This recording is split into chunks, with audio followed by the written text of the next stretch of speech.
Yone bomoinanga yo. Yone eligiana, ligiana Yesue. Jova, abongina kembo na tomo lelo. To samani ka poto tombo la ye. Tomo lelo sa ye. Malobinanga Yesue. Mayebi singali susu, samoyo papa ye. Epa ina yo Yesue. Oh baba la kateo. Oh babota kate. Abedelinga li solo. Sama Moïse mbio zo sala e. Mayebi singali susu, sambasilo e Yesue. Epa ina yo Yesue. Maonyo soba kufa e. Lokola Yesu Masia bakunaka e na lilita e. Lokola Lazaro bakunaka e na lilita e. Yesu zambe nanga. Yesu pamba nanga yo. Nalobi yonde makasi nanga. Tala oyebi motema nanga. Bato mamoni libana kasi omoni motema na. Bato bazoela libana kasi oela motema na. Sima motema la kisa oyebi motema na. Otikalo la kaka tebona motema nanga. Odima basete kaka bona motema nanga. Tigana tiatola yo motema na. Oele tiaso tigana na motema yaya. Tigana tombola yo yebi motema na. Oyebi motema Akuma Yesu akuma mbae na bomboi nanga. Akuma mbae ye malayo.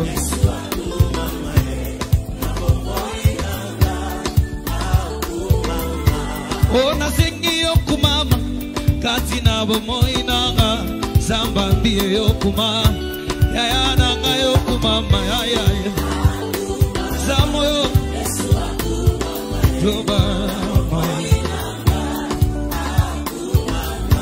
Natomboli elombe mobali o alinganga moto aliboso. Papa nanga yokumama yaya nanga yokumambe ye. Kolo zambe nanga ye. Mokili mona kinga pamba ye. Yawe lokoti ngayo.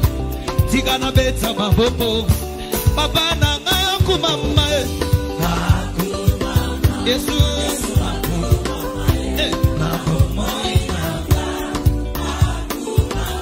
Minga na balobaki na kokufa e. Zamba mbia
Seigneur, je te dis merci. Oh Seigneur, je te dis merci. Oh Seigneur, je te dis merci pour tout ce que tu as fait pour moi. Oh mon Dieu, je te dis merci. Oh mon Dieu, je te dis merci. Oh mon Dieu, je te dis merci. Pour tout ce que tu as fait pour moi. Alléluia.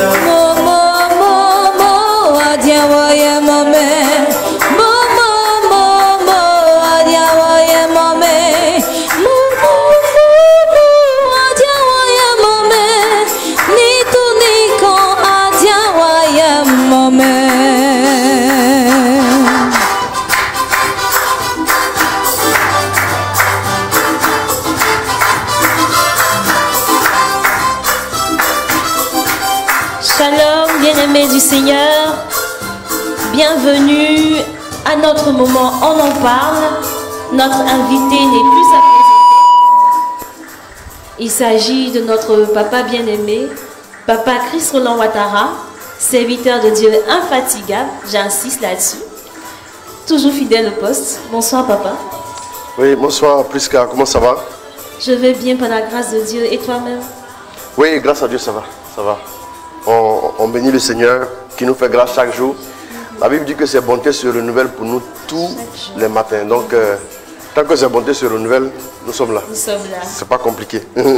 Alors, nous sommes là ce soir pour partager un bon moment avec toute la famille du 21h15. Oui, bien sûr. Et par la grâce de Dieu, on fera une belle émission, n'est-ce pas, papa? Bien sûr, tout à fait. Alors, comme le Seigneur est avec nous, on n'a vraiment rien à craindre. Et quand le Seigneur prend le contrôle de chaque chose, alors c'est sa gloire qui est révélée à coup sûr. Et puis bon, nos frères et sœurs qui nous suivent depuis l'étranger, depuis un peu partout, recevront aussi la grâce de Dieu dans leur vie. Il n'y a jamais de petit rendez-vous avec le Seigneur. Ça, il faut comprendre ça. Dès que le Seigneur t'invite, c'est un rendez-vous de destinée. En même temps, il faut comprendre la chose. Tant qu'on va catégoriser nos rendez-vous, on aura des rendez-vous où on sent la présence de Dieu, d'autres rendez-vous où on a l'impression que Dieu n'est pas venu. Pourtant, Dieu n'invite jamais personne. Avant de vous inviter, les dieux là, il vous attend. C'est ça. Donc, comme Dieu est là, nous allons glorifier son nom et sa gloire va se manifester. Alléluia. Alors, on va continuer à se connecter. On va continuer à partager le direct et à inviter nos frères et sœurs. C'est mis à crier à Jéricho. Aie pitié de moi, Seigneur. Seigneur Jésus, fais que je vois de nouveau. À Jéricho, un homme.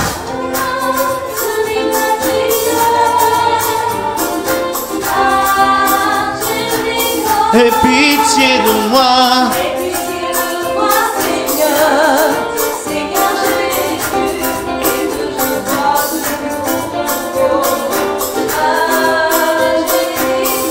Un homme s'est mis à crier à Jéricho. pitié de moi.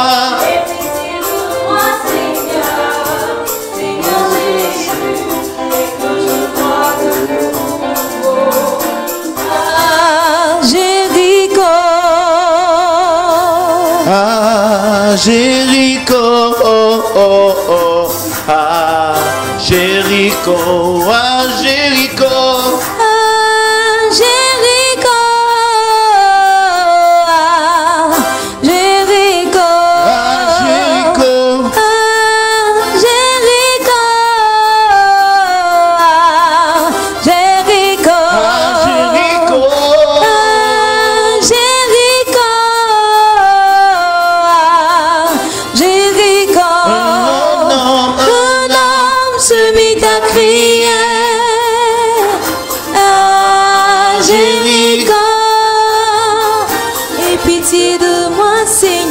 Alors papa, Seigneur, nous voyons déjà connecter nos fidèles amis du 21 à 15. Tout à On va les saluer un peu. Alors soyez bénis tous, vous tous qui vous connectez. Thérèse Akouvi Gaglo, Félifoy, Michael Pelé, Sergi Kaisers, shalom à vous, soyez bénis. Je veux aussi saluer Bijou de Cano, Guillaume Israël, Marie Fille de Dieu, Marius Delbé, Suzy Malika Kora, Bounion, Marouche Erin, Estelle Dali, Renate Yameogo, David de la Victoire, Constance Merveille de Dieu, Olu Afunke Blessing, Chabi Chatio, Shalom. Voilà, Shalom, Shalom à vous tous. Et qui encore que je vais saluer? Voilà, voilà, voilà, on est en train de faire le tour. Christelle Evan, voilà, je ne t'oublie pas, shalom à toi depuis la France. J'ai vu que tu m'as appelé. Voilà, après le direct, on va s'appeler. Voilà, Louise Mélanie Cantoussan, Anissé Léonce Dubois, shalom. Rosa Goli, shalom à toi aussi. Voilà, Gabriel Simonsa, sois salué, sois béni au nom de Jésus. Renate Yameogo, shalom. Lima Chama Abolé depuis Bruxelles, sois béni, shalom à toi. Voilà, et Sika Florence Alovoquiou, shalom. Irène Téné Milogo, Bruce Yalou Philomène Gaza, shalom, shalom, shalom. Brigitte Sinaré, repositionnée dans les hauteurs. Et Marie-Clémence Manga, voilà, voilà, voilà, shalom, shalom. Soyez bénis avec force et puissance au nom de Jésus. Emman Franck Conan Zoku, Christelle Savadogo, shalom, soyez salués au nom de Jésus. Que Dieu vous bénisse. Il nous a donné la victoire. Je n'oublie pas Joe Ariel Correa, voilà, Dieu te bénisse. Voilà, Arsène Junior, Marie-Estelle Kwame depuis l'Italie. Shalom à toi, ma fille, Dieu te bénisse. Elisabeth Domsa, Suzy Malika Kogarabou, Nyon, shalom. Au nom de Jésus, soyez bénis. On partage toujours. Voilà. Il nous a donné le salut. Il est beau. Il nous a donné la victoire. Il est beau. Il nous a donné la joie éternelle. Il est beau. Sachez que l'Éternel est Dieu. Il est le roi, il est bon. Sachez que l'Éternel est Dieu. Mariana Diemonsing, shalom. Dieu, il est le roi, il est bon. Sachez que l'Éternel est Dieu. Il est le roi, il est bon. Malade, il m'a guéri. Il est bon. Assoiffé, il m'a restauré. Il est bon. Berger Paul Esmel, joyeux anniversaire à toi. Il est bon. Il est bon. Il est bon. Voilà, comme vous le savez, c'est l'anniversaire en ce 25 janvier. L'anniversaire du berger Paul Esmel. Voilà, Dieu te bénisse, cher fils. Voilà, que le Seigneur te fasse grâce en ce jour. Beaucoup d'années sur ta vie. On a l'habitude de dire dans le jargon 100 ans sur ta vie au nom de Jésus. Voilà. Mais c'est pas grave. Si tu as eu 90 ans sur ta vie, c'est déjà bon. Il faut te contenter de ça. Voilà. Au nom de Jésus, que le Seigneur te bénisse, qu'il bénisse aussi ton ministère, qu'il bénisse ton engagement, ton dévouement, ta disponibilité, voilà, ta persévérance, ta constance au nom de Jésus. Constance Correa, shalom. Dieu te bénisse. Il nous a donné la vie. Il est bon. Il nous a donné le salut. Il est bon. Il nous a donné la victoire. C'est lui qui nous a donné la paix et la joie. Il nous a donné la santé. Sachez Isabelle et Pilar, Marie Anjoujou, shalom. Maria Denise, Sanya Diouf, shalom. René Auguste Libé, shalom à toi mon fils. Il est le roi, il est Abel Magloire, sois béni au nom de Jésus. Il est le roi, il est bon. Il est bon, il est bon. Il est bon. Il est bon, il est bon. Sandra Séchal, shalom à toi. Il est bon, il est bon. Il est bon. Il est bon, il est bon. Il est bon.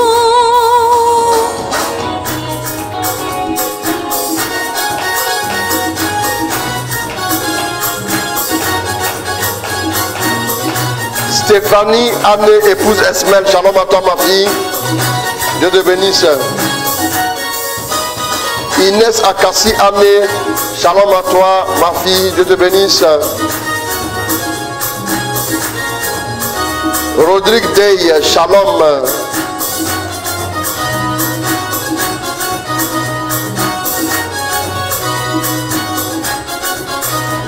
Simone Solomon, shalom à toi.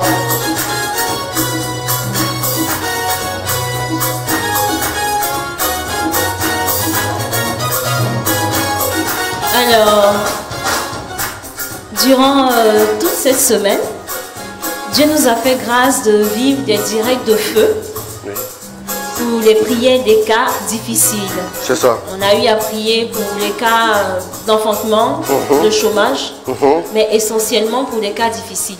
Oui. Alors la question qui me vient maintenant à l'esprit, c'est de demander, papa, à quel moment est-ce qu'on parle de cas difficiles?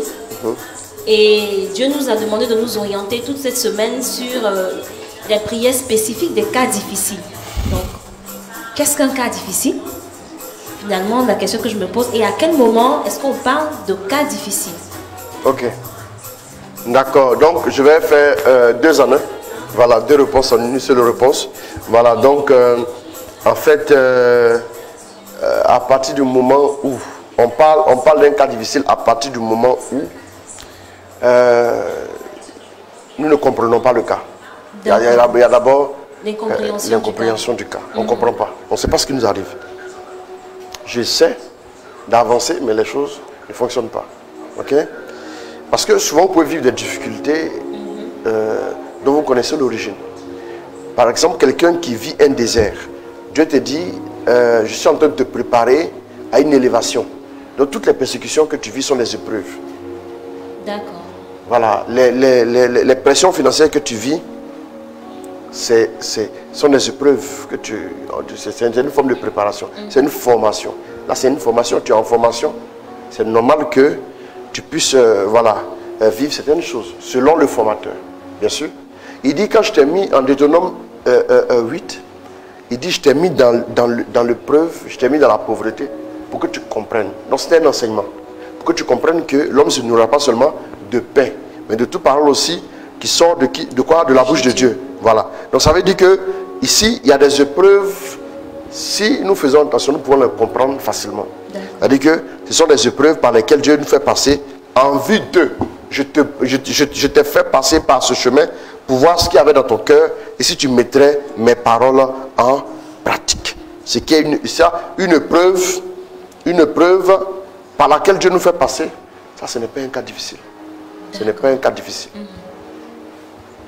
Maintenant, on peut par exemple vivre une vie loin de Dieu et on sait que la conséquence, on vit des difficultés. Ça, c'est pas un cas difficile. Ça, là, ce n'est même pas un cas difficile. Parce que quand on dit cas difficile, là, les gens mettent tout dedans. Ça, c'est pas un cas difficile. Vous comprenez, non? Ici, si tu vis une situation, tu es loin de Dieu et tu te rends compte maintenant que ta vie est bloquée. Mais le fils prodigue, là, son cas n'était pas difficile. Bien qu'il vivait des difficultés, son cas n'était pas un cas difficile. Parce qu'il a compris, il dit, ah, je suis chez mon père. Je ne veux pas qu'on lise tous ces tests-là, mais chez mon père, il y a tant de nourriture pour ceux-mêmes qui sont des serviteurs. Mais moi, je vais me lever, je vais aller vers mon père. Je vais dire à mon père, j'ai péché contre toi et j'ai péché contre le ciel. Il sait bien que j'ai péché contre le ciel et j'ai péché contre toi. Il sait bien que s'il va vers son père, c'est réglé. Là, ce n'est pas un cas difficile. Donc, ce n'est pas un cas difficile. Ce n'est pas un cas difficile. Il vit les difficultés, mais ce n'est pas un cas difficile. Vivre des difficultés, ce n'est pas forcément un cas difficile. C'est un cas qu'on ne comprend pas. Ok. Hein? Et puis, deuxième chose, c'est un cas pour lequel on a tout essayé sans résultat. Là, on parle de cas difficile. D'accord. Donc, on a tout essayé. Et c'est souvent quand on rentre en nous-mêmes seulement, avec un peu de méditation, on voit les solutions. Voilà pourquoi j'ai dit aux gens, méditez beaucoup la parole. Méditez beaucoup la parole. Méditez beaucoup la parole. Pourquoi? Vous pensez que c'est parce que je n'ai rien à dire? Non, c'est pas ça.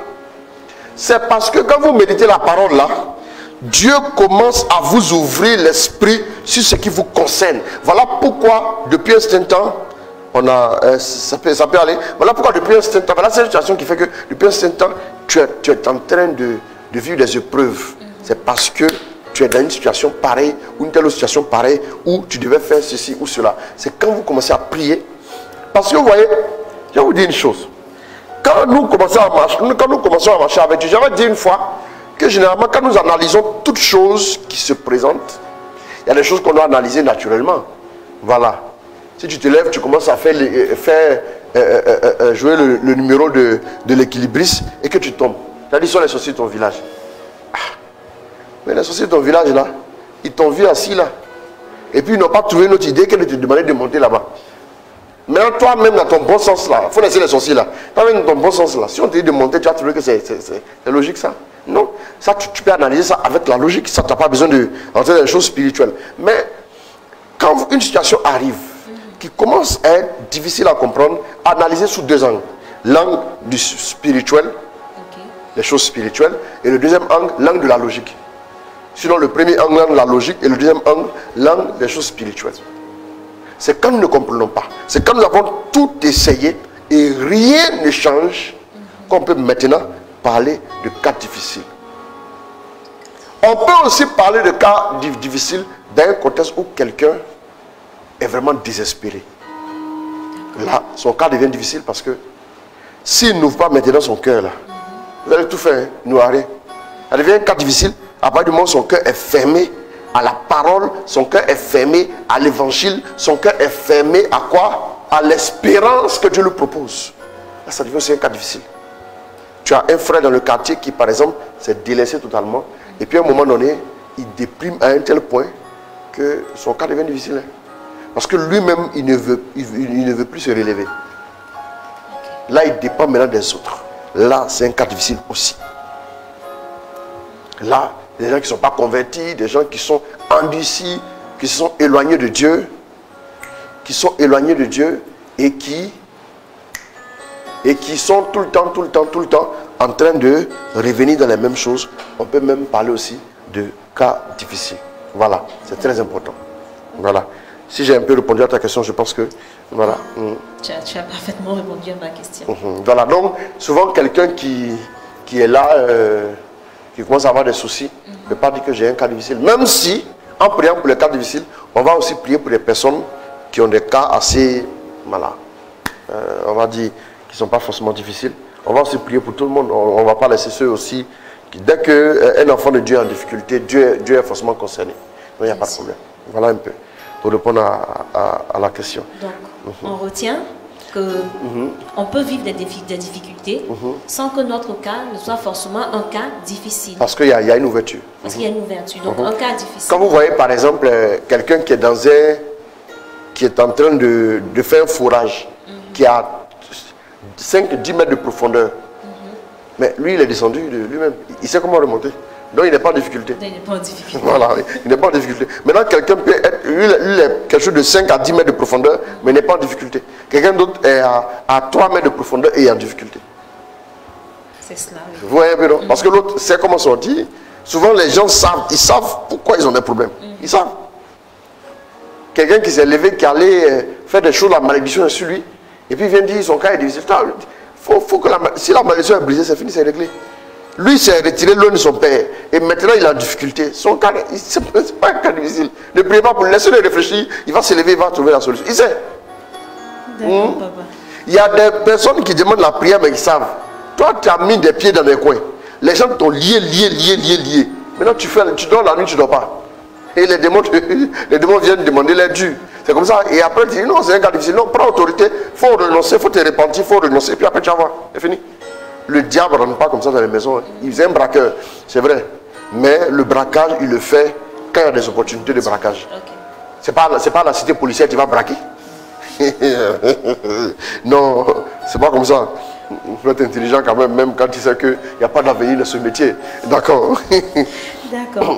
Alors papa, au sorti de cet éclaircissement, merci d'abord, ouais. Au sorti de cela, qu'est-ce qu'on pourrait retenir de la semaine de tous ces directs sur les cas difficiles? D'accord. En fait, ce qu'on doit retenir ici, c'est que nous avons la solution. C'est-à-dire qu'en réalité, les cas difficiles peuvent être réglés par Dieu. Voilà. Par exemple, une maladie incurable, c'est aussi un cas difficile. Parce que la médecine a échoué. Voilà. Tout ce que la médecine propose à l'heure actuelle ne peut pas résoudre le problème. Ça, c'est un cas difficile. Voilà. OK? Donc, ici, on a une situation, on se retrouve dans ce genre de situation. Mais ce que nous avons voulu que nous puissions ensemble retenir, c'est que le Dieu que nous invoquons, il est le parent proche. Il s'est positionné comme notre pourvoyeur. Il s'est révélé à Abraham comme le Dieu qui pourvoit. En Genèse 22, en lui demandant d'aller sur le mont Moria. Qu'est-ce qu'il a demandé de faire sur le mont Moria? Moi, je vous dis toujours, si Dieu te demande de sacrifier ton fils, c'est que tu vas avoir plus qu'un fils. Parce que souvent les gens pensent que Dieu est venu leur créer des problèmes. Dieu n'est pas. Si Dieu te demande de lui donner ton fils, c'est que tu auras plus qu'un fils. Ça, faut retenir ça. Dieu n'a rien à. On n'a rien à lui offrir. Et un jour, quand notre ami David a dit à Dieu, moi je vais construire une maison, comment le Seigneur peut toi tu peux construire une maison pour Dieu? Même si c'est l'ancêtre de Jésus. Allons doucement. Mais en fait, il s'est dit que comme il était au sommet de sa gloire, il s'est dit que mais moi je ne peux pas dormir dans une maison et Dieu, l'Arche d'Alliance va être sur une tente. Moi je veux, dès que je ne veux pas construire une maison pour Dieu, je ne dormirai pas sur mon lit. Dieu est venu le voir, il a dit mon ami, assez c'est assez, hein. Tu veux dire quoi? Toi, tu peux me construire une maison. Si moi je veux manger, si je te consulte. Il dit tous les animaux de la brousse, là, je peux manger ce que je veux. N'est-ce pas? Est-ce que toi tu peux me construire une maison? Est-ce que moi je peux dormir dans une maison de main d'homme? Vous voyez un peu? C'est très, très, très, très, très important. Dieu, on a la solution en Dieu. Le bonheur se trouve en Dieu. La stabilité se trouve en Dieu. Dieu est capable de tout faire. Si Dieu te demande de lui sacrifier quelque chose, c'est qu'il va te donner plus. Parce qu'il n'a pas besoin de nous. S'il demande à Abraham de lui sacrifier son fils, il faut savoir que Dieu est le pourvoyeur légal de chacun de nous. Dieu est notre pourvoyeur. Simplement ce que j'aimerais proposer à ceux qui nous suivent, est-ce que tu aimerais que Dieu soit ton pourvoyeur? Moi, je vous pose la question. On dirait qu'on a un petit souci. Est-ce que la connexion commence à balancer un peu? Si Dieu dit, je serai ton pourvoyeur, regarde un peu ce que Dieu nous dit. Exode 15, verset 26. Qu'est-ce que Dieu dit naturellement? 15, verset 26. 15, 26. Il dit. Exode. Il dit, si tu entends la voix du Seigneur ton Dieu, si tu fais ce qui est droit à ses yeux, si tu prêtes l'oreille à ses commandements, si tu gardes tous ses décrets, je ne t'infligerai aucune des maladies que j'ai infligées à l'Égypte, car c'est moi le Seigneur qui te guérit. Merci. Donc, il dit quoi? Il si dit, tu gardes parole, si tu gardes ma parole, écoutez bien, il dit si tu gardes ma parole, si tu restes attaché à moi, je ne t'infligerai pas les maladies que tu as vues toi-même en Égypte. Les maladies qui sont dans ce monde. Maintenant, je suis le Seigneur qui te guérit. Je suis le Seigneur qui te guérit. Il se positionne comme... Quand il dit guérison, vous pensez que c'est la maladie seulement? Il est celui qui pourvoit à tous tes besoins. Je disais à quelqu'un qui me posait la question, ah papa, qu'est-ce que je peux faire? J'ai dit, bon, je vais t'expliquer un truc. Est-ce qu'on me suit bien? Je vais t'expliquer quelque chose de simple. Quand tu commences à marcher avec Dieu, il faut comprendre une chose essentielle. Dieu veut se positionner comme celui qui est ton pourvoyeur. Mais les hommes, quand vous leur dites pourvoyeur, ils voient, ah, si je vais marcher une voiture, je vais prier. Si je veux m'acheter une maison, je vais prier. Si je veux le visa, je vais prier. Si je veux régulariser mes papiers en Europe, je vais prier, il va faire. Ce n'est pas de ça qu'il s'agit. Je suis désolé, ce n'est pas de ça qu'il s'agit. Vous n'avez rien compris. Si par exemple, je prends un exemple bien simple. Un homme épouse une femme et cet homme est multimilliardaire. Maintenant, quand la femme sort, quand elle veut s'acheter des choses, elle ne l'appelle pas. Elle appelle son mari seulement quand elle a un problème qu'elle ne peut pas régler du point de vue matériel, elle appelle. Le monsieur règle. Un jour, le monsieur va lui dire, mais ma chérie, je n'ai pas épousé seulement pour être celui qui règle tes problèmes quand tu as besoin d'argent ou quand tu as besoin d'appeler quelqu'un qui va te débloquer une situation. J'ai beaucoup de relations, c'est vrai, mais je ne suis pas là seulement pour régler tes problèmes quand tu es en difficulté. Demande-moi des conseils. Bien sûr. Je veux qu'on soit complice. C'est ça le pourvoyeur. C'est celui à qui tu demandes conseil en premier. C'est celui que tu interroges. J'ai une idée, mais qu'est-ce que tu penses de l'idée? Voilà celui qui est ton pourvoyeur. Vous pensez que c'est celui qui va vous donner à manger seulement? Et celui qui va multiplier le pain pour vous? Et celui qui va vous donner l'enfantement? Qui va vous donner le travail? Non, ce n'est pas le pourvoyeur. Ça, c'est un guichet automatique. Parce que est-ce que vous avez entamé une conversation avec votre guichet automatique? Non. Vous introduisez la carte, vous appuyez le bouton. Et puis maintenant, il vous dit bienvenue, vous ne répondez pas. Est-ce que vous répondez quand le guichet vous dit bienvenue? Vous répondez? Vous ne répondez pas. Parce que vous savez que ça ne sert à rien. Moi, je ne suis pas venu pour que tu me dises si je suis bien arrivé ou je ne suis pas bien arrivé. Je suis venu retirer de l'argent, donne-moi de l'argent, je me casse. Ça ce sont des guichets qui nous pourvoient en fond. Dieu veut quoi? Dieu veut que toi tu dises, ah, j'ai un projet, mais je vais te le confier. Voilà comment Dieu veut que tu le positionnes. Il se positionne comme celui, non pas celui seulement qui te soutient pour le matériel. Pourquoi les gens sont réduits à ça? Quand tu veux t'élever pour aller te mettre dans une relation, tu ne lui dis pas, hein, mais quand on te gifle dans la relation sur la joue droite, tu ne donnes pas la joue gauche et puis tu l'appelles, tu lui dis, Seigneur, défends-moi. Il ne va pas te défendre. J'appelle mon mécanicien à quel moment? Quand j'ai un problème avec ma voiture. J'appelle mon médecin à quel moment? Quand j'ai un problème de santé. J'appelle qui encore? Le pharmacien quand je dois prendre des médicaments. Donc si vous appelez Dieu seulement quand vous avez des problèmes, vous n'êtes pas sérieux. Vous n'êtes pas sérieux.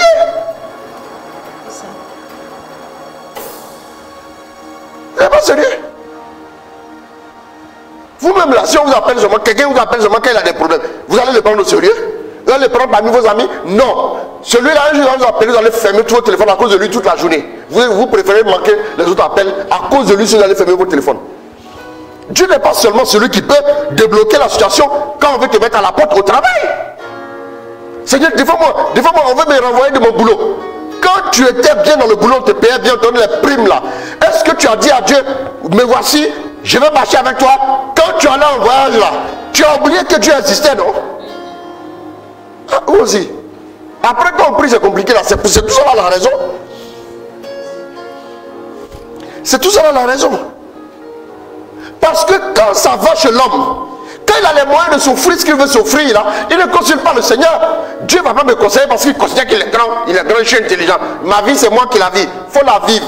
Mais assume-la jusqu'au bout. Parce qu'à la vie, il y a des hauts et puis il y a des bas. Comme on le dit. Même si ce n'est pas biblique. Le jour où tu travailles des épreuves là, tu as la sagesse pour vivre les épreuves, il faut les vivre. C'est ça le problème. Le pourvoyeur n'est pas celui que vous appelez quand vous êtes en difficulté. Les gens pensent que c'est ça. Hein? Voyez-moi ce truc là. J'ai chaud. Hein? Réglez-moi ce truc là. Votre réglage, est-ce qu'il est bon? Réglez-moi ça parce que j'ai... Bon, voyez-moi la connexion. Les deux. D'accord. Et c'est comme ça. Donc le pourvoyeur, c'est celui avec qui on a d'abord établi quelque chose. C'est une relation de confiance. Ah oui, mais une relation de confiance. Tu m'appelles seulement quand tu es en difficulté. Mais Dieu, j'appelle le pompier à quel moment? Quand il y a du feu. Quand il y a du feu. Si je suis en train de fêter mon anniversaire, j'ai appelé le pompier? Non. Je n'appelle pas le pompier? Il n'appelle pas le pompier? Il n'appelle pas le pompier? Si j'appelle le policier, c'est parce qu'il y a un cambriolage dans le quartier. Voilà, et union de prière, parce qu'il y a une nuit, les gens ont tenté de cambrioler ici le centre de prière. On a beaucoup de matériel ici, mais demain on va encore barricader et mettre tout ce qu'il faut. Donc, union de prière. Quand l'onction se manifeste aussi, il y a des... oui. Voilà, donc, c'est très important, parenthèse. Donc, c'est comme ça. C'est important, le pourvoyeur, c'est ça. Et ça, le pourvoyeur. Donc, vous n'appellerez jamais votre médecin quand vous êtes en train de célébrer quelque chose. Sauf si c'est votre ami. Oui. Voilà, sauf si c'est votre ami. Et vous l'appelez.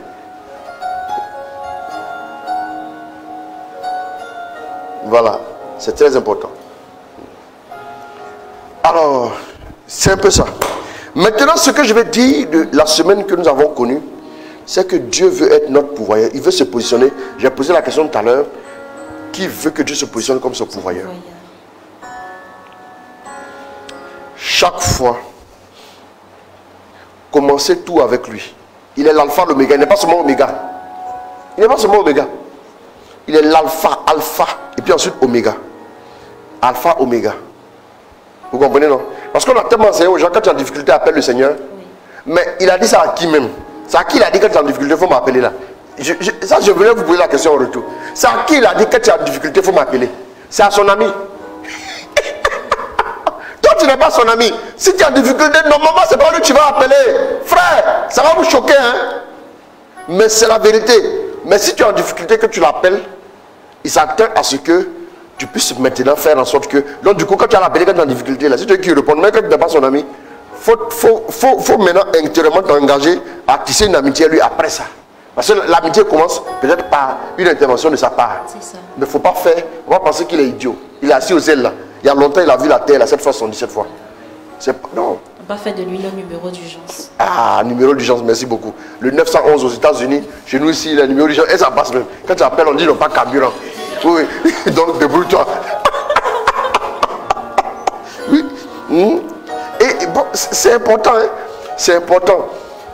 Donc, il a dit, c'est à ses amis, il a parlé. Hein? Évoque-moi, je te répondrai.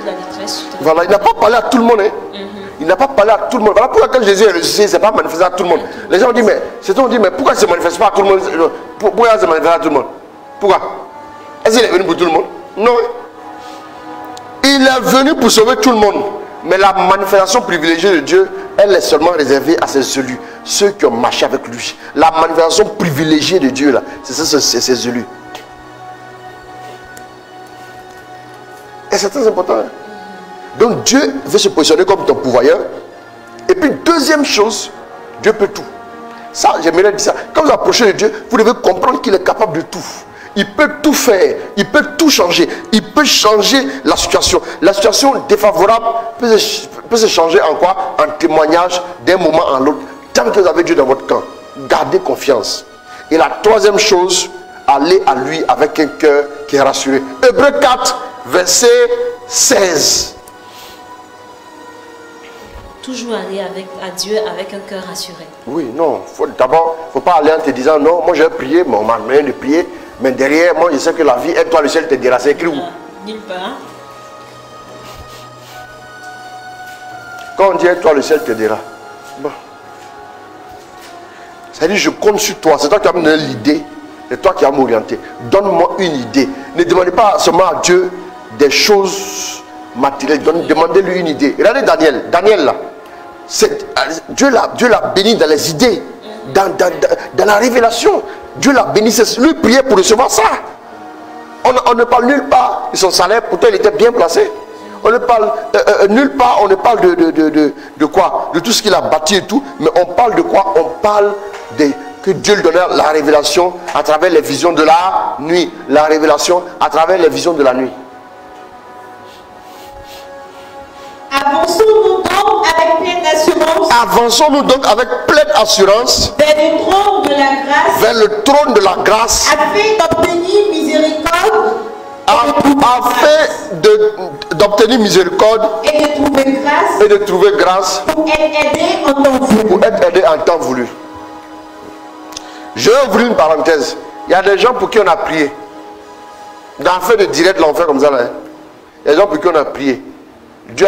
Ces gens-là étaient désespérés. On a prié pour ces personnes-là. Mais on ne les voit même plus connectés. On ne les voit plus connectés sur les directs. Vous avez dit, vous n'avez plus les data, il n'y a pas de problème. J'ai compris. Nous, on continue de mettre. Mais vous voyez, non? C'est comme ça les gens sont. Hein? Quand on a prié pour eux, ça va maintenant. Eh, ah, merci. Souvent, ils ont juste écrit merci beaucoup. Ils ne suivent plus les directs. Ça veut dire que ce qu'on dit maintenant, ce n'est plus important pour eux.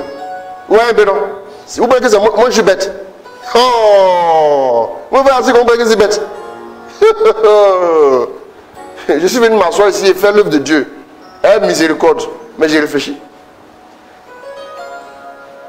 Donc, quand toi, on a prié pour toi, on t'a enseigné, on a prié pour toi, ça a marché, ça va maintenant. Normalement, tu vas être là pour suivre. Maintenant, tu disparais. Et puis un jour, 6 mois après, tu vas apparaître, tu vas m'écrire. Quand 2 jours après, je n'ai pas répondu, tu as dit, ah, il y a écrit, tu ne me réponds pas. Donc, toi, tu penses que tout est normal, quoi. Une relation qui est intéressée, tu viens vers moi seulement quand je peux prier pour toi. Tu penses que je te considère comme mon ami? Je peux te considérer comme mon ami? Je ne te considère pas comme mon ami. Et moi, je dis les choses telles que je les pense. Hein. Je n'ai pas peur de quelqu'un. Je ne peux pas te considérer comme mon ami. Et oui, toi, tu es venu. On a prié, ça va. Et puis, paf, tu as disparu. Tu réapparais 9 mois après. Oh, bonjour, j'ai fait un rêve. Faut dormir encore, tu vas faire son contraire. Faut dormir, tu vas rêver son contraire. Dieu va t'aider. Mais ce qu'on appelle famille, là, c'est ceux qui souvent écrivent bonjour, bon dimanche. C'est pour te dire bon dimanche. Ils disent bon dimanche. Ça là, c'est juste un message en passant. Mais ça traduit les sentiments du cœur de la personne vis-à-vis de toi. Absolument. Oui, hein. Ce sont des relations humaines. Il y en a qui envoient des images, te disent bonjour, pour voir comment tu vas. Mais il y a des gens, quand tu vois ta conversation avec eux, là, c'est voilà mon cas, je suis en difficulté. Tu as pris, c'est débloqué, c'était là-bas. Un jour, il ressort ici. Toi-même, tu demandes à la personne, toi-même, la dernière fois, pour ce que tu avais dit là, c'est comment? Il dit non, oh, non, c'était réglé. Maintenant, je veux plutôt ça. J'ai prié pour toi pour que tu aies travail. D'accord, Dieu merci. Je vais encore prier pour toi pour que ton patron soit gentil à toi. Ah, frère. Ah. Amen. Après, on priera pour les collègues, assurément. Comment? On priera pour les collègues aussi. Après. Oui, non, après, ce sont les collègues. Hein. Après, quand on finit les collègues là, maintenant c'est âme sœur. Non, voilà, c'est vrai qu'on est disposé pour tout ça, mais après, il faut que la régularité. Il y a des gens que je vois tout le temps. Hein. Il y a des gens que je vois. Eux, ils sont là, tu sens qu'ils veulent aller plus loin avec Dieu. Mais ceux qui viennent juste pour dire simplement qu'il y a des gens qui viennent juste parce qu'ils ont un problème ponctuel. Vous faites de Dieu un pompier. C'est un pompier. Et même dans nos pays, là, même souvent les pompiers, là, quand on les appelle, ils disent est-ce que c'est sérieux? Ils vous demandent est-ce que c'est sérieux? Parce que les gens sont des fausses alertes. Ils ne sont pas comme ça. Oui, c'est pour vous dire simplement que continuez de recevoir la parole que nous donnons. Ce qu'on a prêché hier, votre vie, il y a eu des déblocages là. Continuez de suivre pour que vous puissiez continuer de grandir. Mais si vous ne suivez pas, qu'après il y a d'autres difficultés, donc vous venez seulement quand vous avez des difficultés. Mais c'est trop truc là. Vous voyez un peu? Non, je ne suis pas fâché, ma fille. Je ne suis pas fâché, non, ça, non. Ça, l'expérience a fait que ça m'atteint vraiment pas. Oui. Oui. Et si tu te concentres sur ça, tu t'en sors pas. Hein? Oui. Donc c'est très important. Et donc, voilà, il faut continuer de marcher avec Dieu. Parce que quand tu coupes comme ça là, après bon, toi-même là, ta vie de prière est bizarre parce que tu voulais seulement. Il y a une personne à qui j'ai écrit, je lui ai dit ça. Elle dit, ah, mais je ne te vois plus sur la directe. Oh non, c'est-à-dire, ah, c'est-à-dire quoi? C'est-à-dire, au moment où tu me suivais là, il n'y avait pas c'est-à-dire, tu suivais. Hein? Je voulais simplement inviter ces personnes-là à faire quoi? À garder le contact avec Dieu. Tout simplement. Continuer de suivre les enseignements que nous faisons. Parce qu'on va d'un point A vers un point B pour aider nos frères et nos sœurs à découvrir encore les merveilles en Dieu. Dieu n'a pas fini de vous bénir quand même.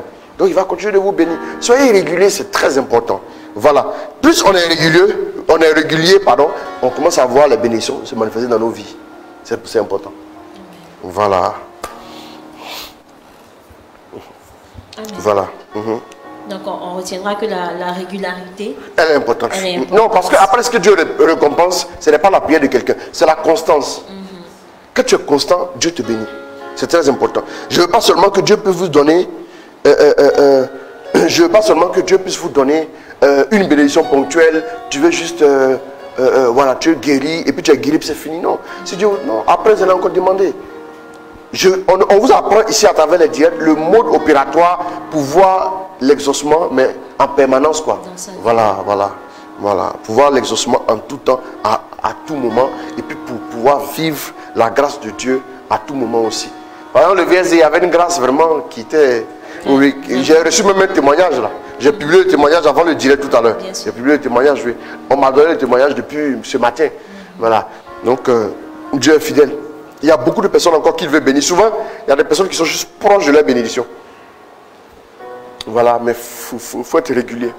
Voilà. Et souvent même, tu n'as pas le volume internet pour suivre tous les directs de la semaine, mais tu peux voir le programme et puis tu cibles. Ou bien tu peux voir ça après en différé, et ainsi de suite et tout. Mais c'est très important. Très important, oui. Puisque on a les directs aussi qui sont retransmis sur la page YouTube. Voilà, sur la chaîne YouTube. Voilà. Il y a quelqu'un qui me disait comme ça une fois. Il a dit qu'il commençait nouvellement à prêcher, un jeune prédicateur. C'était il y a environ une dizaine d'années. Et il a cherché toutes mes vidéos partout. Parce qu'il y avait une chaîne de télé qui commençait, qui m'avait beaucoup sollicité pour faire des vidéos et tout. Voilà. Et après, j'ai fait les vidéos. Je leur ai dit que c'était une alliance au départ. De l'alliance de départ pour les aider à décoller. Voilà. Et souvent pour diffuser là, il dit, on a diffusé, on a besoin pour la semaine. Et donc, c'était une alliance. Et après, je leur ai dit que après mon temps serait un peu chargé, je ne pourrais pas vous donner du temps. La télévision a pris vraiment du volume et tout. Jusqu'à présent, ils continuent de m'appeler. Hein. Ben, j'ai pas... voilà. Et je lui dis qu'on va trouver du temps. Mais c'est pour vous dire simplement que il y a beaucoup d'anciennes vidéos qui sont encore sur YouTube. Si c'était une chaîne YouTube, il y a beaucoup de vidéos qui datent d'au moins une dizaine d'années que vous pouvez encore trouver, mais qui sont vraiment quand même assez intéressantes. Voilà. C'est très important. Voilà.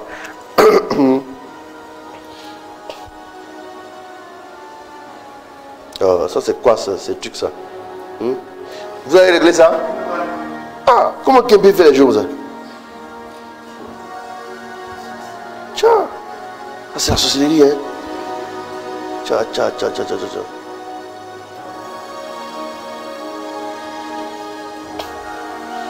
Ok. Donc merci beaucoup. Merci papa. Supprimez aussi le commentaire. Bon, supprimez aussi le commentaire. Pour, je vais dire, ce brillant récap. Oui, merci. Qui nous permet de voir les points clés. C'est ça. Continuer à avoir les ossements dans nos vies. C'est ça. Merci papa et puis que Dieu bénisse son serviteur. Amen. Alors, maintenant, on va passer bien entendu à la séance de questions. Oui. Posez-nous vos questions. Nous allons en parler. Nous avons un numéro sur lequel vous pouvez poser vos questions qui s'affiche là maintenant au bas de votre écran.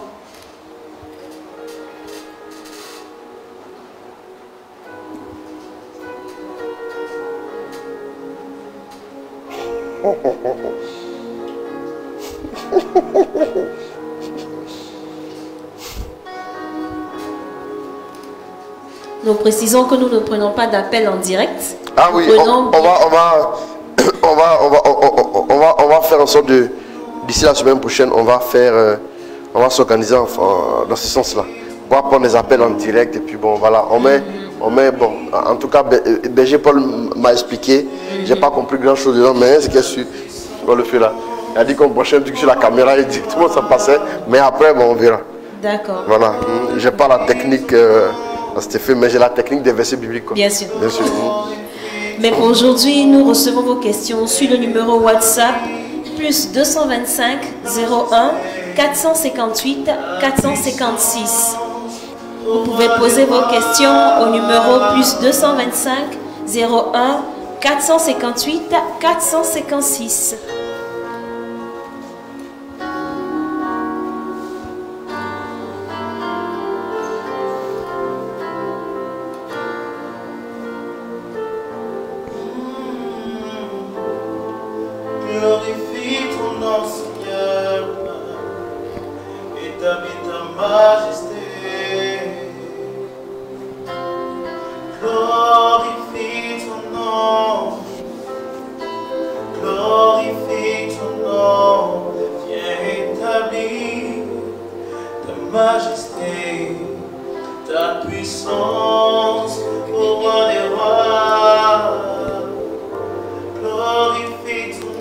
pouvez toujours poser vos questions au plus 225 01 458 456.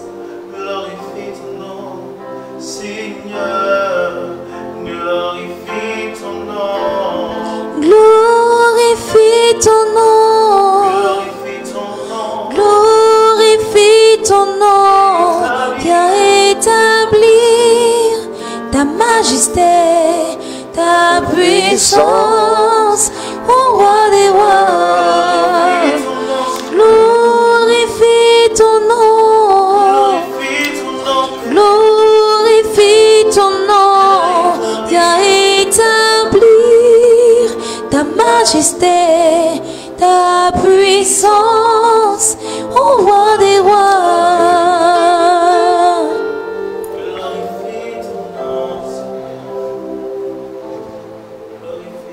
Nous attendons vos questions au plus de... Ta puissance, ô roi des rois. Glorifie ton nom. Glorifie ton nom. Viens établir ta majesté, ta puissance, ô roi des rois.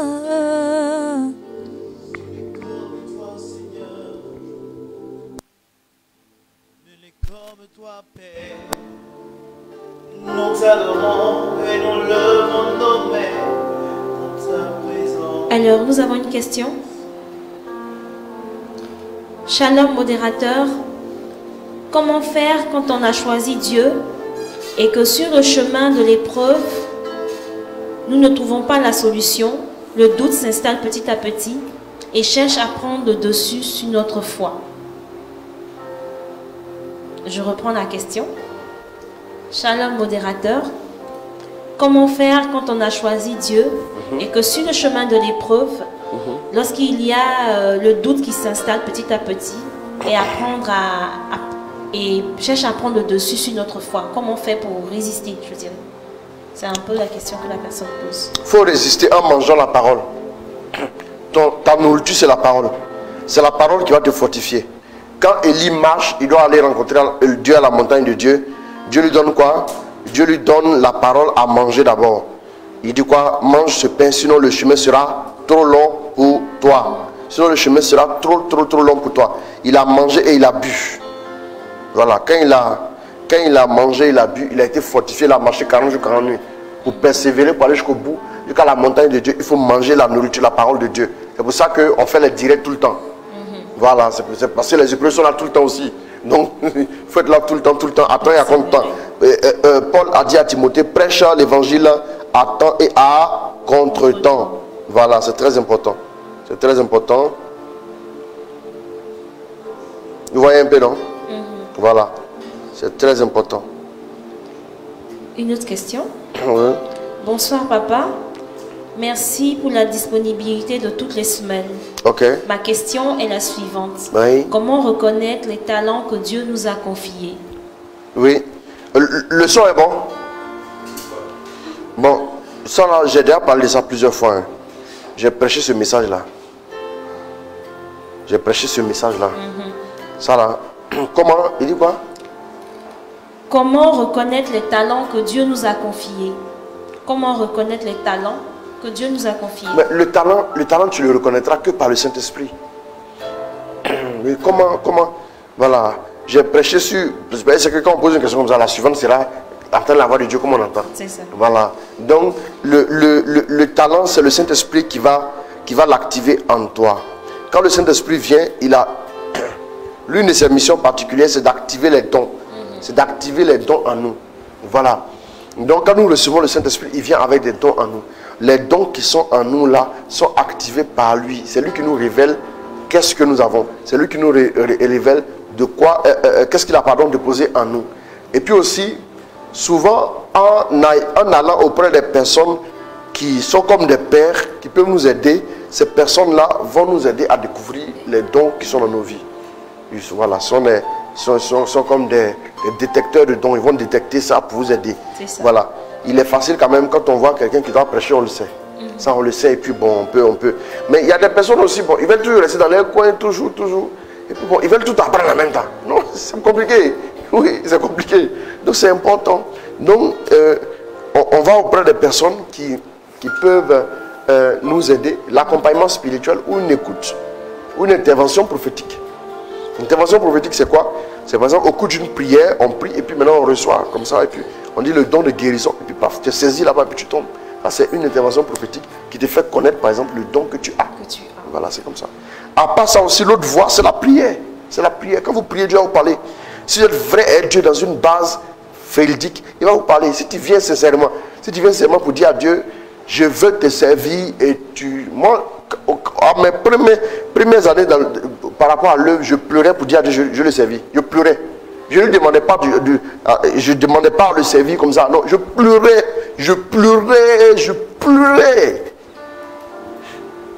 Vous vous rendez compte?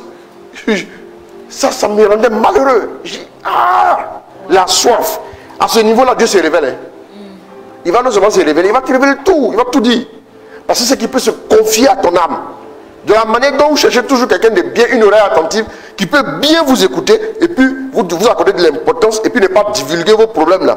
C'est comme ça aussi que Dieu cherche aussi quelqu'un qui ne va pas le réduire à un faiseur de miracles, qui ne va pas le réduire à un pourvoyeur de quoi? De solution aux gens seulement? Non. Jésus dit il est la solution, il n'est pas le pourvoyeur de solution.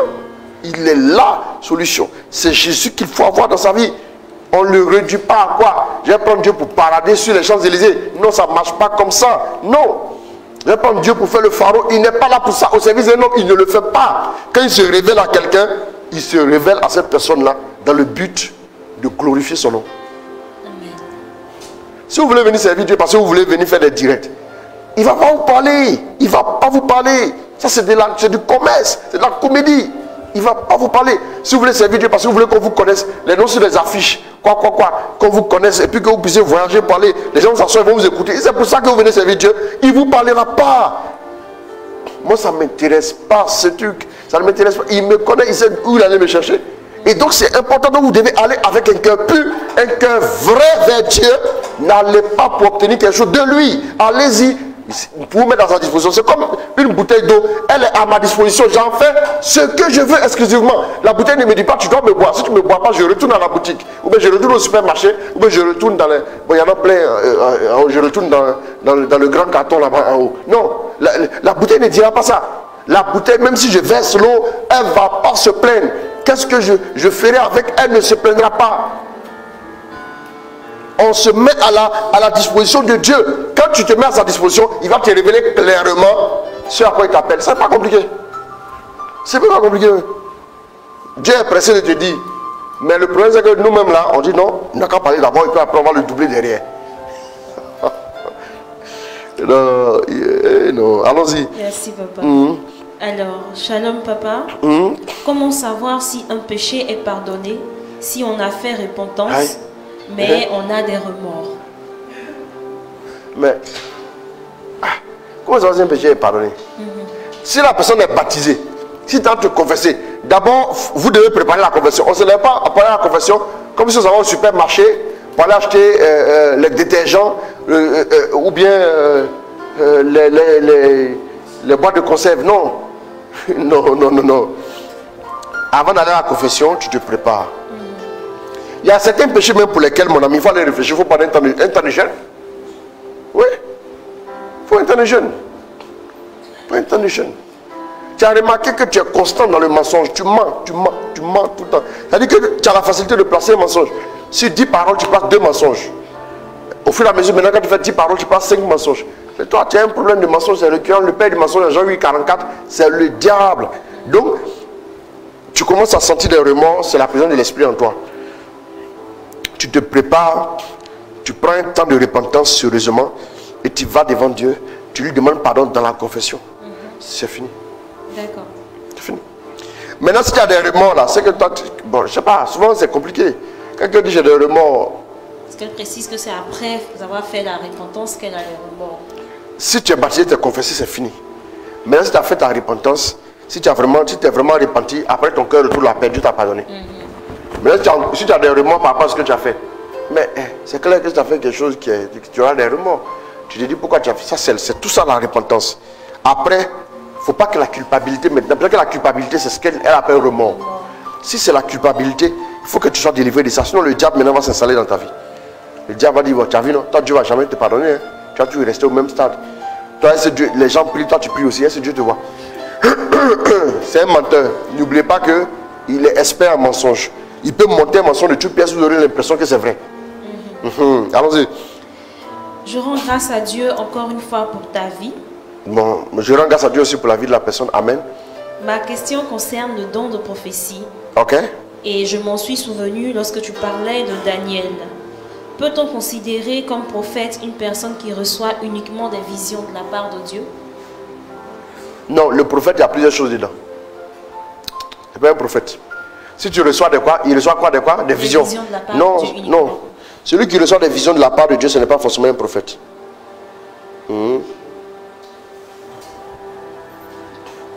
Donc celui qui reçoit uniquement les visions de la part de Dieu, ce n'est pas un prophète. Ce n'est pas seulement un prophète, excusez-moi. Hein.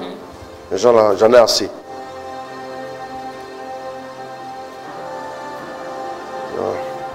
Allons-y.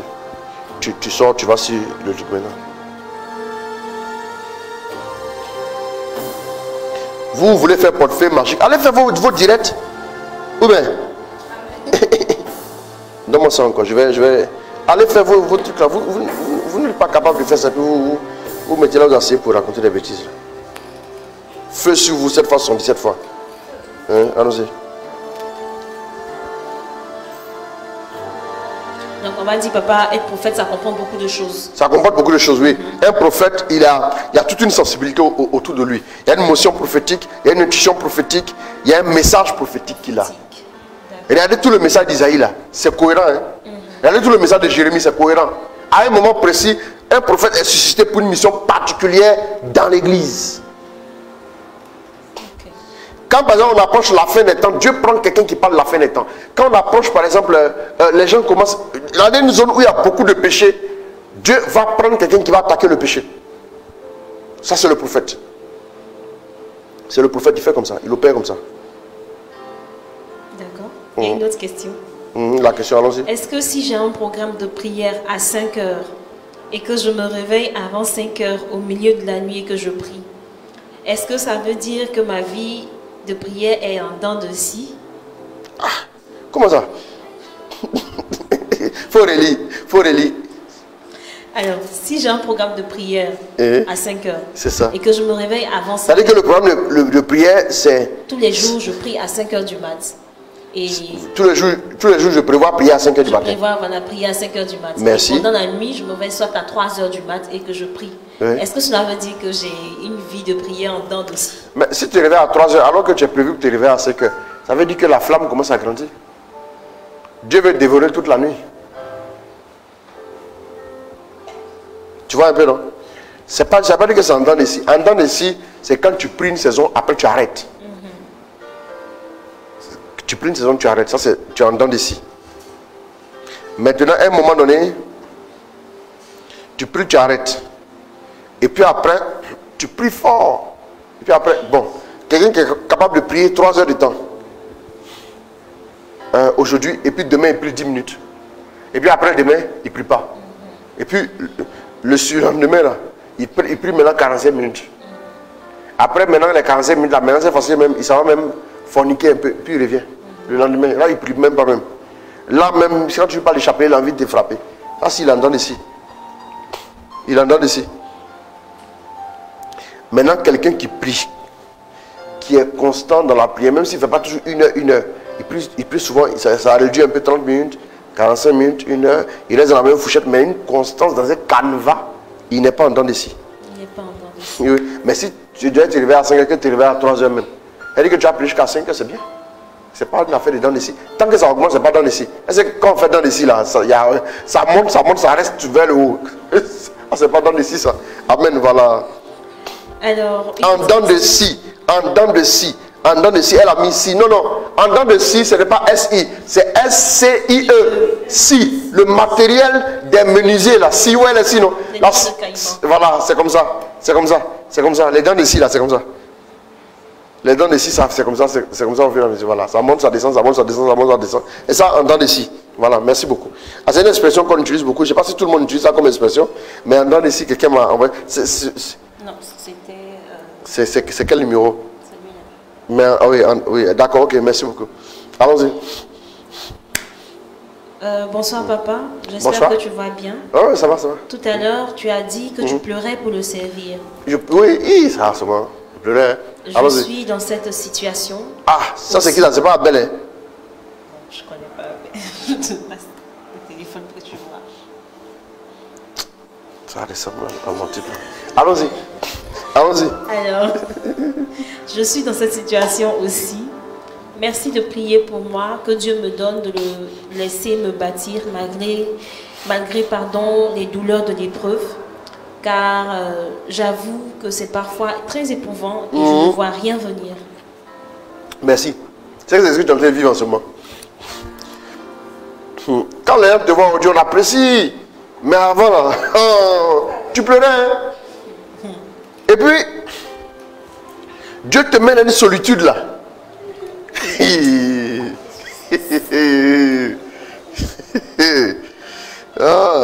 Maudit Ferry, non? Parce que l'épreuve, c'est pas facile, hein? C'est pas facile, hein? Moi, je passais toute la journée, hein? Je passais la journée, je priais, puis je restais couché à même le sol, je priais. Et il y avait des épreuves. Il y avait des épreuves de toutes sortes. Je ne mangeais pas, je dormais le ventre creux. Je jeûnais, je priais, je priais, je priais. Et tu te sens incompris, attaqué. Même ceux qui sont censés te soutenir s'éloignent de toi. Ou bien s'approchent bien pour bien te poignarder et te laisser comme mort et partir. Ouais. Oui, Marie est celle comme elle dit, Marie l'a béni, d'accord. Dieu te bénisse. Si Dieu s'en sert, que son nom soit glorifié. Et c'est ça. Donc si vous vivez ça, courage. Je vous dis beaucoup de courage. Beaucoup de courage. Voilà. Beaucoup de courage. Quand vous me voyez sourire beaucoup aujourd'hui, c'est parce que je viens de très loin. Je viens de très loin. Donc ça, je pense qu'il faut prendre la vie du bon côté après, quoi. Il ne faut pas tout le temps rester là à réfléchir tous les problèmes. Quelqu'un qui t'a fait du mal, qui réfléchit comme ça. Non, tu ne vas pas t'en sortir. Tu t'en sortiras pas. Il y a des gens comme ça. Il faut laisser. Voilà. On ne pourra pas les changer. Allons-y comme ça. C'est ce qu'on appelle les impondérables qui sont là. Voilà. On les contourne et puis on passe comme ça. Ça marche. Voilà. Avancez avec beaucoup de courage. Dieu se souviendra de vous. Voilà. Donc, je vous entends toujours parler pendant les directs des manifestations corporelles du Saint-Esprit. Douleur des bras, par exemple. Douleur de quoi? Douleur des bras. La douleur dans le bras, par exemple. Voilà. J'ai aussi compris que notre corps est le temple du Saint-Esprit. Tout à fait. Et que nous avons une âme. Ok. Est-ce que comprendre la voix de Dieu, avoir des visions, etc., va à un niveau plus élevé que la manifestation du Saint-Esprit? Reprends la dernière partie là. Est-ce que comprendre la voix de Dieu, avoir des visions, etc., va à un niveau plus élevé que la manifestation du Saint-Esprit? Entendre la voix de Dieu, avoir des visions, va à un niveau plus élevé de la manifestation corporelle du Saint-Esprit. Le Saint-Esprit peut se manifester dans la limite de la chair, dans la limite de notre corps. Il n'y a pas de problème. Là, entendre la voix de Dieu, avoir des visions, aller en profondeur, c'est plus élevé que ça. Mais les manifestations du Saint-Esprit, là, elles sont souvent spirituelles, elles sont au-delà même des visions, elles sont au-delà des certaines choses. La présence du Saint-Esprit est différente d'une vision. La présence du Saint-Esprit est différente de la manifestation. Ah, la chaleur, ça brûle. Moi, je n'ai pas reçu ça. Quand j'étais dans des groupes de prière, on priait, le feu, l'onction. Jamais je disais, mais les gars, quand on dit quelqu'un a l'onction, paf, il tombe. La gloire de Dieu, si quelqu'un n'a pas, paf, il tombe. Il dit, mais c'est bon, moi, je ne suis pas tombé. En conclusion, moi, j'ai fait les mathématiques. En conclusion, ça veut dire, si tu n'es pas tombé, c'est que la gloire de Dieu n'est pas arrivée sur toi. C'est une déduction simple. Hein? Ça, ce n'est pas une question de réflexion. Voilà. Après, j'ai compris que c'est pas les principes mathématiques qui définissent Dieu. Donc c'est pas parce que je ne suis pas tombé, c'est pas parce que je ne suis pas tombé que ça veut dire que Dieu ne m'a pas visité. Après j'ai compris et au fil du temps, dans ma prière personnelle, j'ai commencé à sentir des choses. Donc, au-delà maintenant, Dieu va nous éduquer à la foi et à devenir des hommes spirituels. Un homme spirituel, il s'attache maintenant qu'à Dieu seul. Mais les choses sensationnelles qui passent là, ce n'est pas ce qui l'influence. Vous voyez, non? Il va vous dire une chose. Hein. Quand un homme est spirituel, il va vous dire une chose. Hein. Autour de vous, vous allez voir, remarquez bien, vous qui me suivez, peut-être que vous vivez ça. Autour de vous, vous allez voir qu'il y a beaucoup d'agitation. Il y a beaucoup de choses qui vous disent, qui viennent vous attaquer comme ça, des choses qui arrivent en même temps, problème ici, ici, on t'appelle ici, comme ça, comme ça. Quand tout ça arrive là, quand tu es vraiment spirituel, réfère-toi à ton calme intérieur. Le problème des gens, c'est qu'ils se réfèrent à, hey, oui, on dit là-bas, hey, attention, non, d'accord, j'arrive, je vais vous appeler demain. Quand tu commences à la panique s'installe là, et puis Dieu te quitte parce que tu ne te réfères pas à lui. Dans ce problème, il te laisse gérer. Là où tu vas te référer à lui, maintenant il commence. Qu'est-ce qu'il faut faire? Quand c'est comme ça là, arrêtez de regarder à ce qui vous entoure. Faites l'effort. Consultez votre sanctuaire intérieur, retrouvez le calme et la paix du cœur intérieurement. Comment y arriver? Apprenez à construire ça en vous. Ne permettez à personne, au grand jamais, ne permettez à personne de venir troubler votre paix intérieure puis vous allez le laisser comme ça. Non! On ne permet pas aux gens de faire ça. Est-ce que quand tu invites un ami chez toi pour qu'il vienne connaître toi, il rentre dans ta chambre pour aller s'asseoir sur ton lit? Non! Quand maintenant les choses tournent comme ça autour de vous là, si vous écoutez intérieurement, vous allez voir que Dieu va vous dire ne t'inquiète pas, hein, ne t'inquiète pas, ne t'inquiète pas, je vais venir tout ça là tout de suite. Et puis tu es calme, on dit mais il y a quoi? Il y a beaucoup de problèmes ici, mais pourquoi tu es calme comme ça? Donne-moi le téléphone là. Il y a beaucoup de problèmes ici, mais pourquoi tu es calme comme ça? Tout simplement c'est parce que je vois le Dieu invisible au-delà des réalités quoi? Au-delà des réalités visibles. Et quand c'est comme ça, automatiquement, la gloire de Dieu va se réaliser dans ma vie. Systématique, c'est bon? La gloire de Dieu va se réaliser dans ta vie. Regardez, Jésus dort pendant que la tempête est déchaînée. Jésus marche sur les eaux, la tempête se déchaîne, Pierre commence à trembler et il fait quoi? Et automatiquement, quand Pierre commence à trembler, il dit quoi? Pourquoi tu doutes? J'ai remarqué que quand souvent il y a des agitations comme ça là, souvent le diable s'agite non pas parce que je vois là, hein, mais ce qui veut troubler c'est ma paix intérieure. Je reste serein, je reste tranquille et puis je prie seulement, je prie en langue. Souvent quand je prolonge mes heures de prière pour trouver le calme. Un homme de Dieu a dit un jour, Seigneur, le brouhaha des machines qui venaient détruire ce que nous avons bâti là ne me faisait pas peur. Mais ce qui me terrifiait, c'était ton silence. Vous comprenez, non? Restez serein. Apprenez à faire ça. N'écoutez pas trop ce que les gens viennent vous dire. Hey, il va avoir ça, il va avoir ça, il va avoir ça. Toi, tu as quel problème? Quand on dit Dieu est ton pouvoir légal là, c'est lui que tu écoutes en premier. Toi, tu as dit quoi, papa? C'est que tu dis on se fie à 5 points d'avance. Il te dit, tout le monde, un moment, le peuple était terrifié dans le désert de Tekoa en 2 Chroniques 20. Le peuple étant terrifié, on a appelé qui Josaphat. Et que le prophète vient, il dit quoi? Il dit, croyez en Dieu, vous serez affermis, croyez en ce prophète, vous réussirez. Dieu dit de vous dire, mettez la chorale devant. Hein? Mettez la chorale devant. On s'en va à la guerre, on met chorale devant. Loué, Yahvé, on a chanté. Oui. Acclamons-le Seigneur. C'est qu'ils sont devant. Quand ils vont tirer, ils vont acclamer, puis ils vont tomber. Et oui. Et pourquoi Dieu demande qu'on les mette devant? C'est le Dieu qui est serein là qui parle comme ça.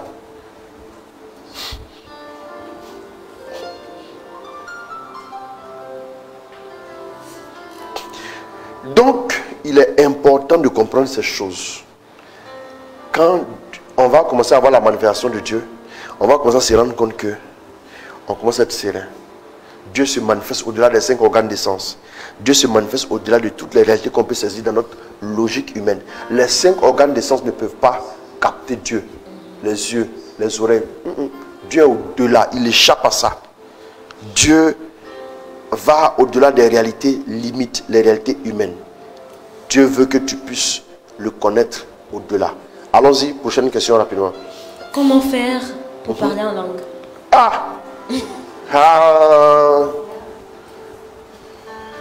Bon, qu'est-ce que je vais vous dire? Bon, utilisez ce que la méthode que j'ai utilisée là. Demandez à Dieu qui crée en vous la soif et puis commencez à pleurer pour le chercher. Si tu n'as pas envie de pleurer, faut pas te prendre une chicotte, commencer à te mettre le dos pour commencer à non. Ou même mettre du piment dans tes yeux. Ce n'est pas de ça qu'il s'agit. Hein? Hein, tu comprends? Ce que tu dois faire, c'est quoi? Si vous désirez le Saint-Esprit, 1, 2, vous mettez à sa disposition. Et puis 3, vous commencez à quitter ce qui n'honore pas Dieu. Et puis 4, vous lui demandez de vous effuser.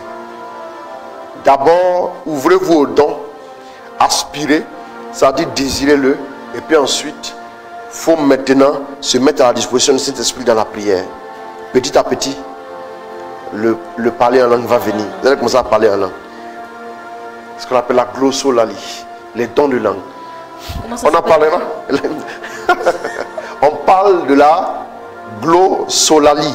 La glossolalie. Voilà, donc il y a tout ça qui sont des dons de l'esprit. Voilà. Donc c'est très très important aussi. Il faut se disposer. Il faut se disposer. Et puis, une fois qu'on demande au Saint-Esprit, souvent il va commencer à mettre des premières paroles sur ta bouche. Tu vas commencer comme ça, des petites syllabes qui vont venir. Et puis après, souvent aussi il y a des gens, quand on fait une fusion, l'onction tombe sur eux. Et quand l'onction tombe sur eux, paf, ils sont saisis. Et quand ils sont saisis, ça explose. Souvent ils luttent pour donner ces paroles-là. Mais après, il ne faut pas lutter toute la vie. Ça, tu peux contrôler. Hein. Et à un moment donné, tu dis stop, stop. L'esprit du prophète est soumis au prophète. Le prophète qui dit non, je ne peux pas contrôler. Excusez-moi, non. Tu vas pas prendre un chauffeur comme ton chauffeur et puis il conduit. On dit il faut freiner. Il dit c'est pas comme on freine. Non.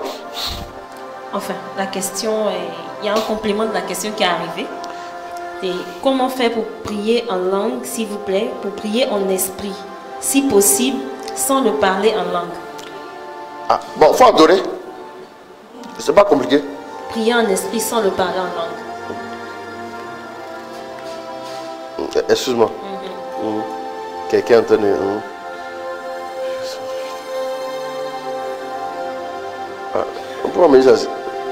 C'est pas glossy. C'est pas glossolalie. J'essaie de mettre ça en commentaire pour eux. Retenter l'envoi. Ou bien la connexion sur mon iPad là passe pas bien. C'est glo. G-L-O 2-S O. Et puis L-A-L-I-E. Il y a un autre nom aussi en lali encore. Hein. Je n'ai pas dit ça encore. Comment? Il dit c'est nous lali. Il y a un autre nom. Tu es proche de ça, mais ce n'est pas bien ça. Comme ce n'est pas le sujet du jour, on n'en parle pas. Il faut reprendre le dernier cas là. Donc, la dernière question. La dernière question disait comment faire pour prier en esprit? Voilà, Gabriel Ngoué, c'est bien écrit. Sans le parler en langue. Comment faire pour prier en esprit sans le parler en langue? Prier en esprit sans le parler en langue. D'accord. Bon, ici pour prier en esprit là, il y a d'abord le parler en langue qui est une prière en esprit. Mais prier en esprit aussi, c'est le fait d'être l'esprit tourné vers Dieu, connecté à Dieu en esprit. Par exemple, je suis en adoration. Je suis en train de vivre une adoration. Je suis en train de prier en esprit. Voilà. Donc, en réalité, c'est être en esprit. Les vrais adorateurs adorent le Père en esprit et en vérité. C'est être en esprit. Quand vous êtes déjà en esprit, voilà, c'est bon. Vous raccourcissez la distance avec Dieu. Vous êtes rapproché de Dieu. Mais quand vous êtes dans la chair, vous êtes loin. Si par exemple, dans ta vie sentimentale, tu es dans la chair, là, tu ne vas jamais rien comprendre. Dans tu es loin. Quand Dieu parle, quelqu'un qui est à 100 km de toi, quand il parle, sans parler dans un téléphone, dans un micro, tu vas entendre. Mais le micro même ne pourra rien faire. Hein? Mais tu es dans la chair. Mais quand tu es en esprit, là, il est juste à côté. Là, tu entends. Donc, quand tu es en esprit, c'est quelqu'un qui se connecte vraiment, qui laisse le Seigneur au-delà des sensations de l'âme et du corps, là, qui ouvre son esprit au Seigneur afin que le Seigneur réellement puisse se révéler à lui, puisse aussi lui parler ou lui montrer ce qu'il faut faire. Voilà. Donc, être en esprit, ce n'est pas seulement prier en langue. C'est par exemple être en adoration. Devant le Saint-Sacrement, tu peux être en adoration, les yeux fermés, mais tu es en esprit. Tu sens que tu es dans l'univers de Dieu. Tu sens que tu es dans la présence de Dieu. Ça aussi, c'est quelque chose qui existe, quoi. Voilà, c'est aussi une possibilité. Et la méditation de la parole? Voilà, merci. La méditation de la parole aussi, voilà. La méditation de la parole, l'oraison, tout ce qu'il y a dedans, c'est la même chose. La méditation de la parole, je lis la parole et puis je suis là. je la médite silencieusement, un silence intérieur. Je suis en esprit. D'accord. Une autre question. Shalom modérateur, à quelle étape de notre intimité avec le Seigneur peut intervenir la sécheresse spirituelle et comment la vivre? À quelle étape de notre intimité avec le Seigneur peut intervenir la sécheresse spirituelle? Il y a deux grandes phases. Et comment la vivre? Il y a deux grandes phases dans la vie spirituelle. Il y a la phase de la consolation et il y a la phase de la désolation. Il y a ces deux phases. Mais quand vous commencez à marcher avec Dieu, à quel moment Dieu envoie la sécheresse? C'est au moment où il est dans une phase de désolation ou la phase purificative. Dieu souvent, la première chose qu'il fait avec les gens quand il commence à marcher avec eux, il va faire quoi? Il va enlever tout ce qui est souillure là en vous. Il va enlever tout ce qui est souillure. Il va commencer à détruire tout ce qui est présent du péché et du monde en vous. Il va commencer à détruire tout ça. Tout ce qui est comme orgueil, tout ce qui est comme mensonge. C'est là où il peut faire d'abord intervenir la sécheresse. Ici, cette sécheresse n'est pas une sécheresse de malédiction, mais c'est une sécheresse désertique. La sécheresse désertique, c'est quoi? C'est la sécheresse, la réalité du désert. Quand on est dans le désert, c'est vrai, on a l'impression d'une sécheresse. Mais c'est une sécheresse vraiment passagère. Vous voyez un peu? Maintenant, à un moment donné, à des moments précis, souvent le péché peut entraîner la sécheresse. Le péché entraîne beaucoup de sécheresse, mais les sécheresses qui n'ont pas de fin. Tu es sec, tu es dans la sécheresse parce que tu es dans le péché. Ça, tu crées la sécheresse. Tu vois que tout ce qui est vanne d'approvisionnement céleste, c'est retiré. Vous voyez, non? Maintenant, si par exemple, la personne n'est pas dans le péché et tout, dans ta vie spirituelle, dans le processus, il intervient au moment où Dieu veut vraiment te purifier, te faire passer à une autre étape dans la marche avec lui. Chaque étape préalable, chaque étape transitoire, voilà, est une étape de sécheresse pour nous faire passer à quoi? À l'abondance. Je prends un exemple bien simple. Je prends un exemple. Tu as un tel niveau du point de vue des finances. Tu vois par exemple que au niveau de tes finances, tu es à telle hauteur. Maintenant, Dieu veut que tu passes maintenant. Tu ailles plus haut. Voilà. Il y a plusieurs manières de faire. Dieu peut te dire par exemple, fais des semences. Et puis ça te branche sur le palier supérieur. Maintenant, avant que tu puisses aborder le palier supérieur, tu peux avoir l'impression que tes finances ont baissé un peu pendant un temps. Ça veut dire que ça annonce quelque chose de plus grand. Chaque fois que tu es dans le domaine de ta vie, tu vois que par exemple, tu as l'impression que les choses ont séché un peu. C'est comme le torrent qui a séché. Au temps de qui? Au temps de Élie, le torrent de Kérit a séché. Les corbeaux venaient plus.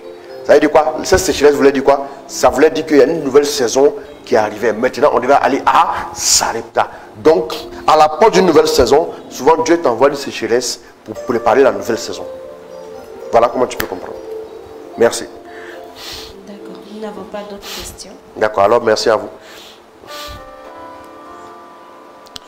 Donc s'il n'y a pas de questions, on va prendre un chant parce qu'il est déjà l'heure. On va prendre un chant.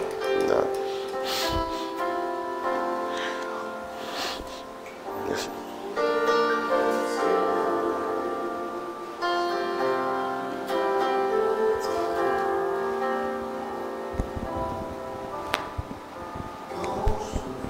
La croix de mon Jésus, je réalise que Seigneur, nul n'est comme excusez-moi. La fin de la question, il n'est pas fini de répondre. Et comment la vivre? Comment vivre la sécheresse? Pour vivre la sécheresse, il faut demander d'abord à Dieu de te donner une parole qui va t'orienter sur comment la vivre. La parole que Dieu a donnée à notre ami Élie, c'était le pain qu'il fallait manger et avancer. Mais au moment, dans le cas de Élie qui devait se lever pour aller à Sarepta, Dieu a parlé directement. Dieu a parlé directement. Dans la sécheresse, il faut se nourrir, il faut connaître la nourriture du pain et de l'eau. La nourriture du pain et de l'eau, c'est quoi? La parole de Dieu.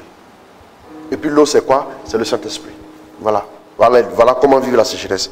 Avec ces deux nourritures-là, vous allez vous en sortir. Voilà, merci. Merci, papa. Prenez un chant, je vais prier un peu pour les gens et puis on va s'arrêter là. On revient cette semaine encore avec les temps de prière parce que le Saint-Esprit veut qu'on prie jusqu'à la fin du mois. Donc on va prier à partir du début février, on va recommencer avec les enseignements.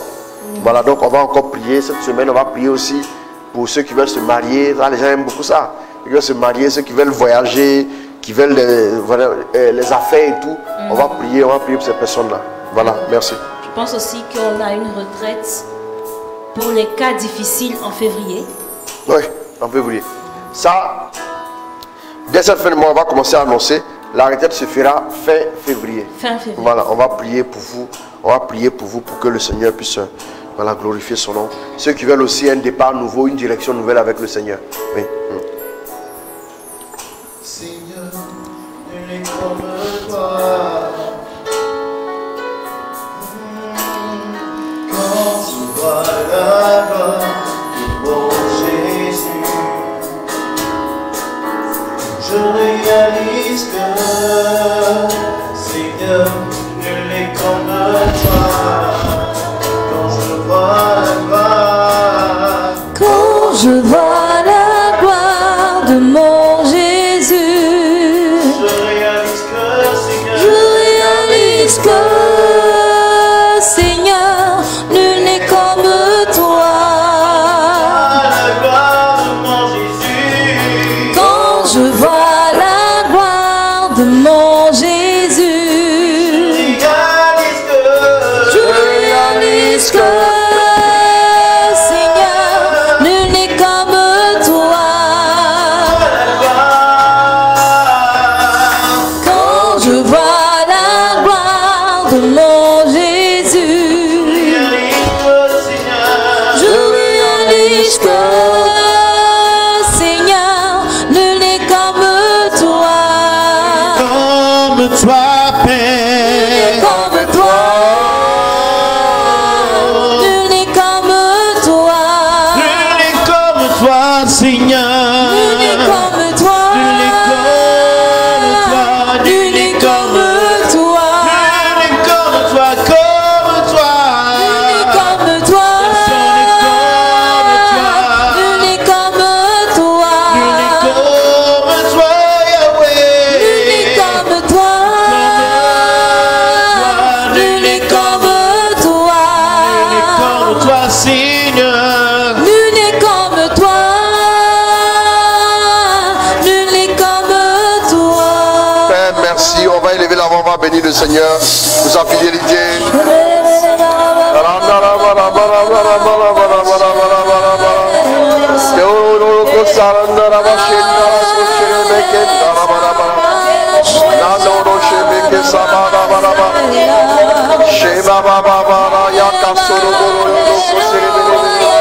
Oh, merci pour ta grâce. Bénis tes enfants qui te demandent la grâce, la faveur, la bénédiction, qui te demandent un renouvellement, qui te demandent ta faveur, qui te demandent l'excellence à tous les niveaux, qui te demandent le déblocage.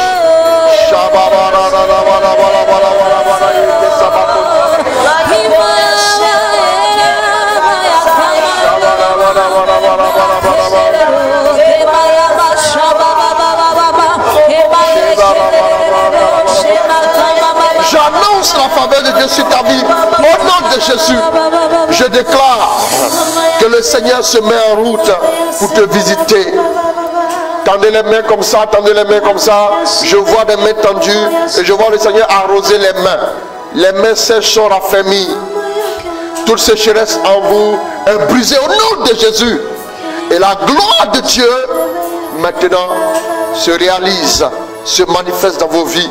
Le Seigneur touche une personne qui était malade, mais qui reçoit la guérison. Le Seigneur restaure une autre vie. Oui, une personne qui avait beaucoup de problèmes, de difficultés, oui, financières. Maintenant, au nom de Jésus, le Seigneur bénit une autre personne qui est en train de demander la restauration de sa famille, l'unité, qui est en train de demander un nouveau travail au Seigneur. Dieu te visite. Tu es en train de demander la régularisation de tes documents. oui, en Europe, le Seigneur le fait. Tu veux avoir la nationalité, le Seigneur opère. Dieu le fait maintenant même.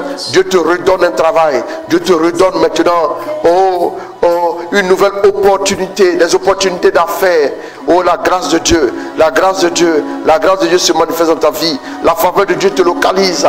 La bénédiction est relâchée sur ta vie. Bien-aimé, là où tu es, reçois. Au nom de Jésus. Merci mon Dieu. Ce soir, pendant que je prie, dès demain, il y a des personnes qui vont commencer à témoigner. Dieu va débloquer la vie de plusieurs personnes. Amen. Dieu va débloquer la vie de plusieurs personnes. Regarde, on va t'appeler pour dire, c'est bon maintenant. La situation est décantée. Au nom de Jésus. Amen. Que Dieu bénisse une certaine Léocadie. Léocadie, je vois Léocadie. Je vois une autre personne. Une autre personne. Julienne. Je vois une autre personne.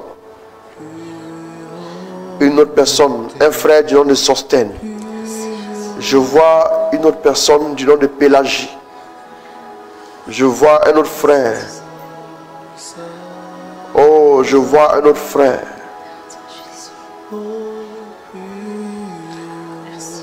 Merci mon Dieu, merci, merci, merci, merci, merci. J'ai entendu ce nom-là, je vais le dire. J'ai entendu Marcelin. Dieu est en train de préparer quelque chose pour ce frère. Si vous avez un parent qui porte ce nom, Dieu va faire quelque chose dans sa vie. Au nom de Jésus. Amen. Au nom du Père, du Fils et du Saint-Esprit. Amen. Alors nous rendons gloire à Dieu pour ta vie. Merci également pour la vie de toutes ces personnes qui nous ont suivis. N'oubliez pas de liker nos différentes pages. Modérateur Chris Roland Ouattara sur Facebook. Apostolat catholique Service de la parole. Fraternité Jésus Lumière du monde. Fraternité Jeunesse et Vie pour Christ. N'oubliez pas également de revoir tous nos enseignements sur la page YouTube du modérateur Chris Roland Ouattara. Vous pouvez également nous rejoindre ici même à notre siège en présentiel. Nous avons les prières les jeudis à partir de 18h30 et les dimanches à partir de 15h, bien entendu dans le respect des mesures barrières. Que Dieu vous bénisse. Alors, juste de dire que ceux aussi qui veulent se faire suivre, ils peuvent nous écrire aussi sur le WhatsApp. Pour des écoutes spirituelles aussi, on peut programmer et puis on va discuter avec vous sans problème. Bien sûr. Merci à vous tous qui nous avez suivis. Que Dieu nous bénisse et à lundi prochain. Merci.